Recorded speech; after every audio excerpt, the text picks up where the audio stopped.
Hi everyone, welcome to Rajmit study. आज हम लोग सॉल्व करेंगे new NCERT chapter 1 orienting yourself the use of coordinate.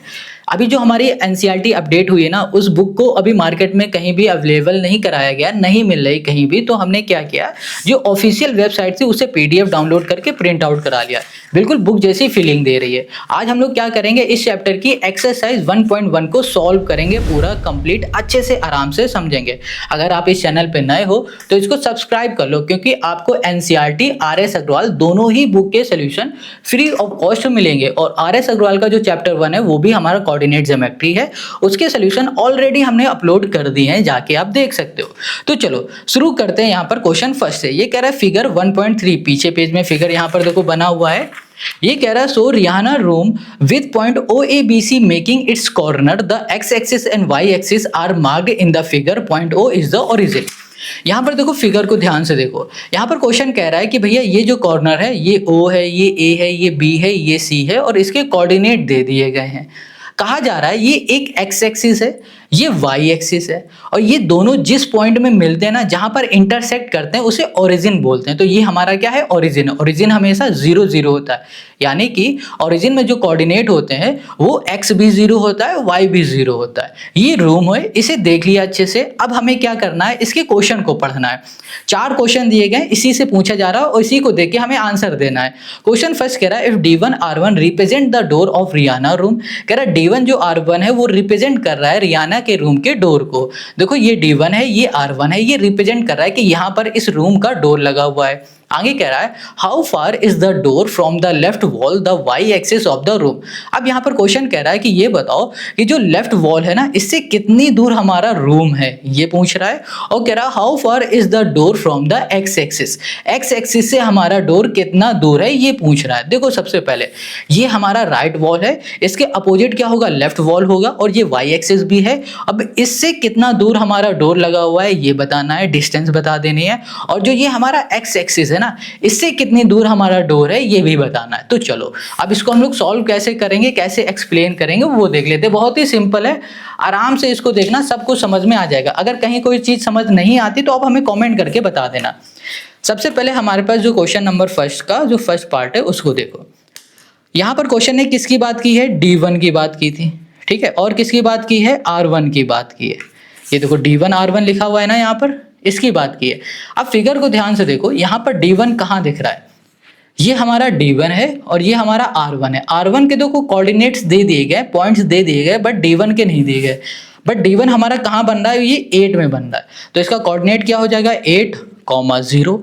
अब कहोगे भैया 8,0 कोऑर्डिनेट कैसे बना दिया आपने, यहाँ पर तो दिया ही नहीं है कुछ। चलो अभी हम बताते हैं आपको। जब कभी भी हमारा कोई कोऑर्डिनेट बनता है वो बनता है एक्स और वाई। देखा जाता है एक्स में किस पॉइंट में बन रहा है, वाई में किस पॉइंट में बन रहा है। तो ये हमारा एक्स एक्सिस है, इस एक्स एक्सिस में 8 में बन रहा है, तो ये 8 हो गया। जब कभी भी एक्स एक्सिस की ही लाइन में, देखो एक्स एक्सिस है, इसी लाइन में हमारा कोई कोऑर्डिनेट बनता है, कोई पॉइंट बन जाता है, तो उसमें क्या होगा कि y हमेशा 0 होता है। यानी कि अगर x में कुछ बन रहा है तो y 0 हो जाएगा, ठीक है। और अगर y में कुछ बनता है, कोई भी पॉइंट आता है, तो x हमेशा क्या होता है, 0 होता है। ये बात बेसिक है, ये आपको याद रखनी है। हमने D1 और R1 लिख लिया। अब क्वेश्चन ने क्या कहा था कि भैया जो डिस्टेंस है ना वो बता दो। तो यहां लिखेंगे डिस्टेंस फ्रॉम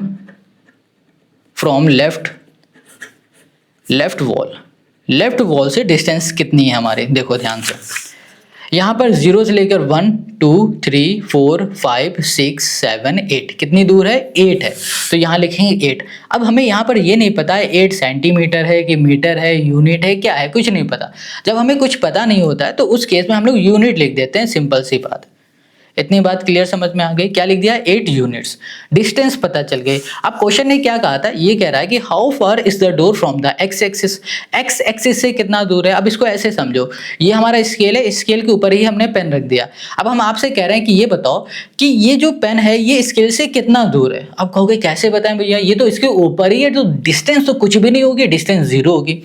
यही मन में आ रहा है ना, बिल्कुल सही आ रहा है। क्योंकि भैया यहाँ पर अगर ध्यान से देखोगे, जो ये D1 है ना हमारा, ये किस पॉइंट में बन रहा है, सॉरी किस लाइन में बन रहा है, एक्स एक्सिस के ऊपर ही बन रहा है, एक्स एक्सिस के ऊपर बन रहा है। इसका मतलब इसकी जो डिस्टेंस है वो 0 है। तो डिस्टेंस फ्रॉम यहाँ पर कर दिया एक्स एक्सिस, ठीक है। ये हो गया हमारे पास 0 यूनिट्स। क्या ये बात आपको समझ में आ गई? तो क्वेश्चन फर्स्ट हम लोगों ने कर लिया सॉल्व। अब इसके सेकंड में आ जाओ। ये कह रहा है what are the coordinate of D1। D1 के कोऑर्डिनेट क्या है? अभी आपको बताया ना कि ये कोऑर्डिनेट है, तो ये हो गया हमारा D1 का कोऑर्डिनेट। यहाँ लिख दिया D1 इक्वल्स टू हो गया 8,0 और ये सेकंड है। अब आते हैं थर्ड में। क्या ये बात आपको समझ में आ रही? सिंपल इजी है। अब जो तीसरा है उसे देखो, if R1 is the point this, कह रहा है R1 का जो पॉइंट है वो ये है। How width is the door, door कितना चौड़ा है ये पूछ रहा है।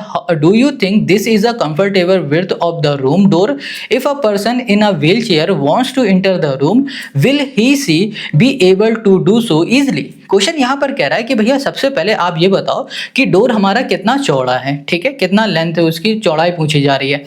अब क्वेश्चन ये कह रहा है कि ये बताओ अगर कोई बंदा व्हील चेयर में बैठा है, व्हील चेयर से उस डोर के अंदर जा रहा है, तो क्या इजिली जा पाएगा? ये क्वेश्चन कह रहा है, पूछ रहा है क्या भैया व्हील चेयर में बैठा हुआ बंदा इस डोर की विड्थ के अकॉर्डिंग अंदर जा पाता है कि नहीं जा पाएगा, ये बताओ।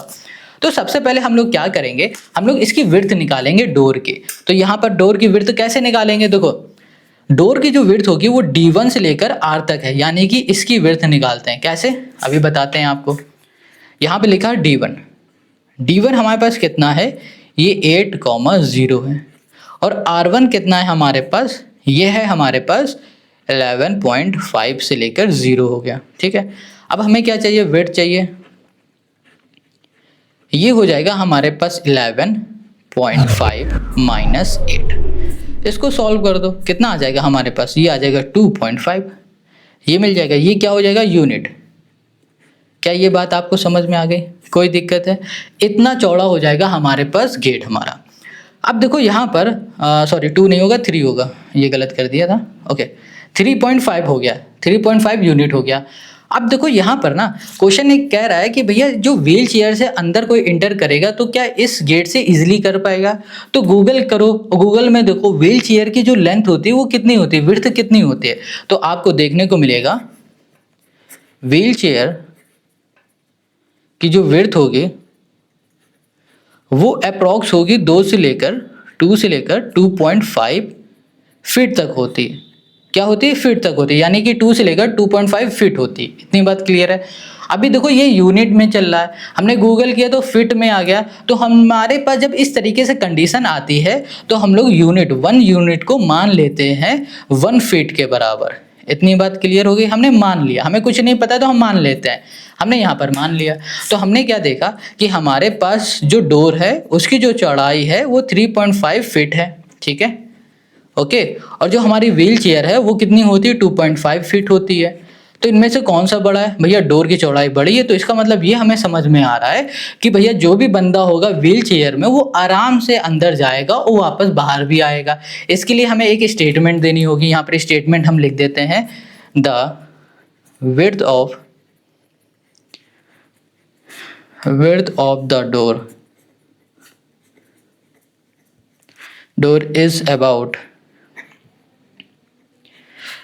3.5 feet, which is greater than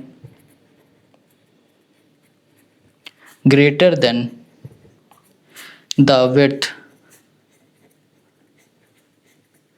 width of a wheelchair।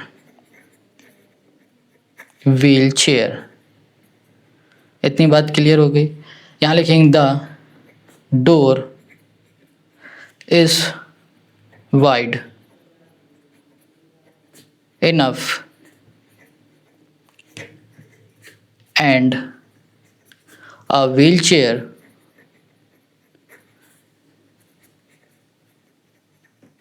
can pass through it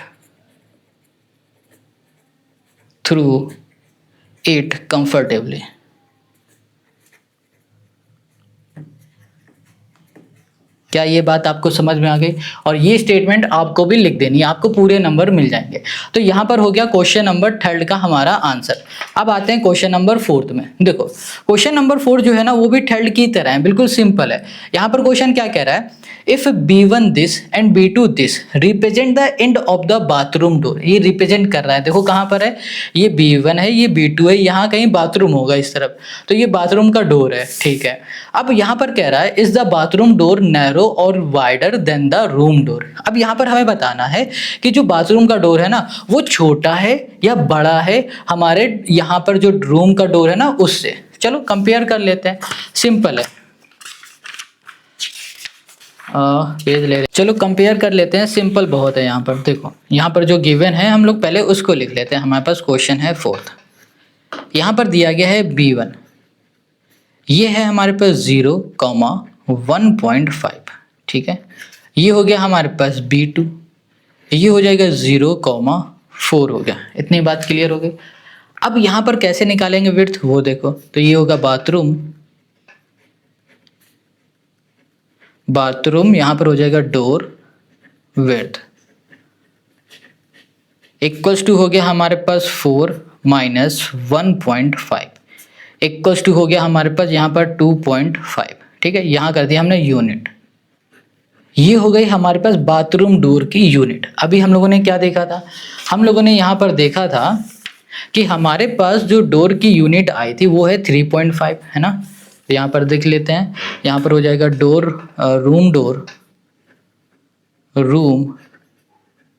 room door width is कितना हो गया हमारे पास 3.5। अब देखो इन दोनों में से कौन सा बड़ा दिख रहा है, हमें तो भैया 3.5 बड़ा दिख रहा है, किससे, 2.5 से, है ना। तो 2.5 बड़ा है कि 3.5 बड़ा है, भैया 3.5 बड़ा है। तो हम लोग बोल देंगे सिंपल सा कि जो हमारा बाथरूम डोर है वो छोटा है, नैरो है, किससे, ये यहाँ पर जो हमारे रूम है ना उससे। तो चलो, तो यहाँ पर लिखेंगे the bathroom door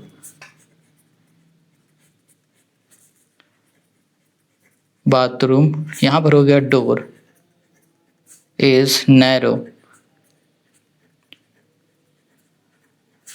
as compared to the room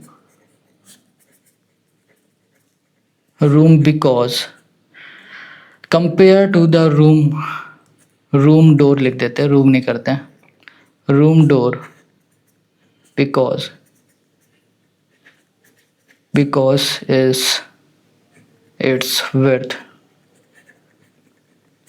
is 2.5 unit is less than that the room door। इतनी बात क्लियर है, बहुत ही सिंपल है, इजी है। अगर अभी भी कहीं भी कोई भी डाउट है ना तो आप हमें कमेंट करके ज़रूर बता देना। और ये हो गया क्वेश्चन नंबर 4 का हमारा आंसर, ठीक है। आज हम लोगों ने एक्सरसाइज 1.1 पूरी कंप्लीट पढ़ ली। नेक्स्ट वीडियो में हम लोग सॉल्व करेंगे एक्सरसाइज 1.2। एक्सरसाइज 1.2 जो फिगर हम लोगों ने पिछली एक्सरसाइज में देखा था ना उसी में थोड़ा और ऐड कर दिया बाथरूम वाला पोर्शन। अब इस फिगर से सारे क्वेश्चन यहाँ पर हमसे पूछे जाएंगे, सारे क्वेश्चन को हम लोग ईजिली ऐसे ही सॉल्व कर लेंगे जैसे आज किया था। फिर उसके बाद हम लोग सॉल्व क्या करने वाले हैं, इसके बाद नेक्स्ट जो एक्सरसाइज है वो सॉल्व करेंगे एंड ऑफ द चैप्टर। ये मोस्ट इंपॉर्टेंट एक्सरसाइज है, इन्हीं एक्सरसाइज से क्वेश्चन मोस्टली आते हैं। तो चलो मिलते हैं नेक्स्ट वीडियो में। नेक्स्ट वीडियो की लिंक आपको डिस्क्रिप्शन में मिल जाएगी और कमेंट करके हमें ज़रूर बताना आज की वीडियो आपको कैसी लगी।